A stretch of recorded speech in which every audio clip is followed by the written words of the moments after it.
नरसिंह मेहता रोज केदार राग गाते थे मंदिर में बैठ करके। नरसिंह मेहता को तो चलते फिरते ठाकुर जी दिखते, पर जितने श्रोता बैठते थे उन श्रोताओं को भी ठाकुर जी की कोई ना कोई झांकी का अनुभव होता था। कभी ठाकुर जी की माला गिर जाती थी, कभी ठाकुर जी की वंशी हिल जाती थी, कभी ठाकुर जी का मुकुट टेढ़ा हो जाता, कभी ठाकुर जी के कानों के कुंडल हिलने लगते। नरसिंह मेहता को तो प्रत्यक्ष ठाकुर जी दिखते, पर बाकी सब श्रोताओं को नरसिंह मेहता के प्रभाव से ठाकुर जी की लीला का कुछ ना कुछ अनुभव होता। नरसिंह मेहता बहुत दीन थे, ज्यादा धन नहीं था उनके पास।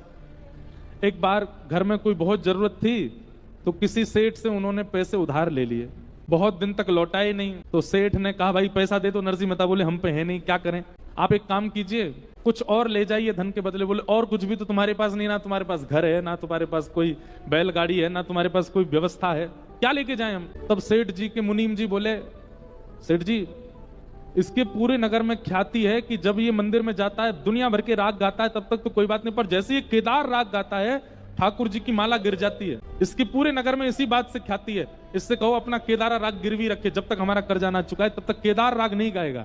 सेठ जी बोले हाँ ये बढ़िया है भाई, सुनो हमको केदारा राग गिरवी रखो, जब तक कर्जा नहीं चुकाओगे केदार राग नहीं गाओगे तुम मंदिर में जाके। नरसिंह मेहता बोले ठीक है भगवान, जब तक आपका कर्जा नहीं लौटाऊंगा राग केदार नहीं गाऊंगा।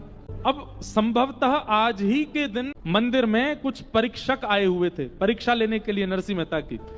उन्होंने कही बोले कि ये राग केदार में कोई ताकत नहीं है, नरसिंह मेहता की भक्ति में कोई सामर्थ्य नहीं है। नरसिंह मेहता पतले सूत की माला पहना देता है ठाकुर जी को और भारी भारी उसमें फूल धर देता है और धीमी गांठ लगाता है। जैसे गाना शुरू करता है उसी समय माला टूट के गिर जाती है, लोग ताली बजाने लगते। आज मोटे सूत में माला पिरो के हम पहनाएंगे ठाकुर जी को, और आज गिरा के दिखाए। और आज ही नरसिंह मेहता राग केदार गिरवी रखे आए थे जिससे ठाकुर जी प्रकट होते थे। भीड़ बैठी थी, परीक्षा लेने वाले भी वहीं बैठे थे, उन्होंने अपने हाथ से माला पहनाई थी। बोले हाँ नरसिंह मेहता आज माला गिर के दिखाओ ठाकुर जी की।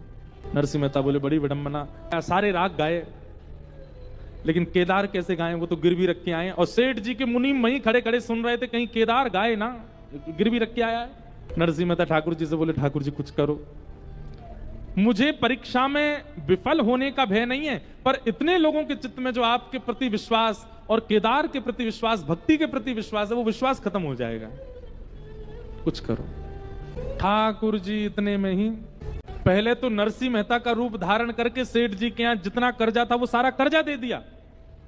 सेठ जी बोले नरसिंह मेहता कहां से आ गया इतना धन। बोले वो मत पूछो, बस हमारा धन लो, हमारा राग केदार मुक्त करो। ठाकुर जी नरसिंह मेहता बन के गए, सारा धन दे दिया, सेठ जी से लिखवा दिया राग केदार मुक्त हुआ, हस्ताक्षर कर दो, हस्ताक्षर कर दिए। और फिर सेठ जी का रूप धारण करके नरसिंह मेहता के घर गए और उनकी पत्नी को जाके बोले ये लो आपके पतिदेव ने कर्जा चुका दिया, उन्होंने राग केदार गिरवी रखा था, ये हमने उनका राग मुक्त कर दिया, उनको जाके बता दो। पत्नी दौड़ी दौड़ी गई। यहाँ पे महाराज परीक्षक जो थे वो गुस्सा कर रहे थे नरसिंह मेहता पे, पाखंडी इतने दिन से नाटक ढोंग करता है, ठाकुर जी के गले की माला गिर जाती तेरे राग से, आज क्यों नहीं गिर रही है। इतने में पत्नी दौड़ी दौड़ी आई और नरसिंह मेहता के सामने पर्ची धर दी। पर्ची में लिखा था राग केदार मुक्त हुआ और नीचे सेठ जी के हस्ताक्षर। तुरंत नरसिंह मेहता ने अपनी पेटी पकड़ी और जैसे ही केदार गाना प्रारंभ किया, हजारों की तादाद में लोग बैठे थे, परीक्षक सामने बैठे थे, और ठाकुर जी की गले की माला अपने आप टूट करके नीचे गिर गई। कानों के कुंडल हिलने लगे, गले की मालाएं चमकने लगी, मुकुट टेढ़ा मेढ़ा होने लगा, सबको प्रत्यक्ष दर्शन हो गया। सबने नरसिंह मेहता को प्रणाम किया। बोले अरे भैया हमको तो तुम्हारी भक्ति पर संशय था। नरसिंह मेहता अलग सोच में चले गए, बोले तुम सब बोलते रहो पर मेरा कर्जा चुका के कौन आया है, ये राग मुक्त कैसे हुआ।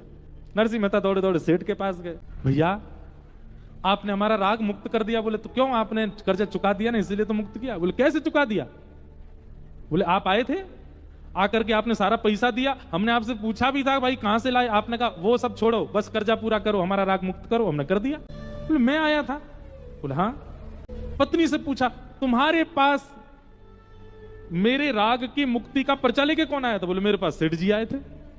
सेठ जी के पास नरसिंह मेहता बन के गए और पत्नी के पास सेठ जी बन करके गए।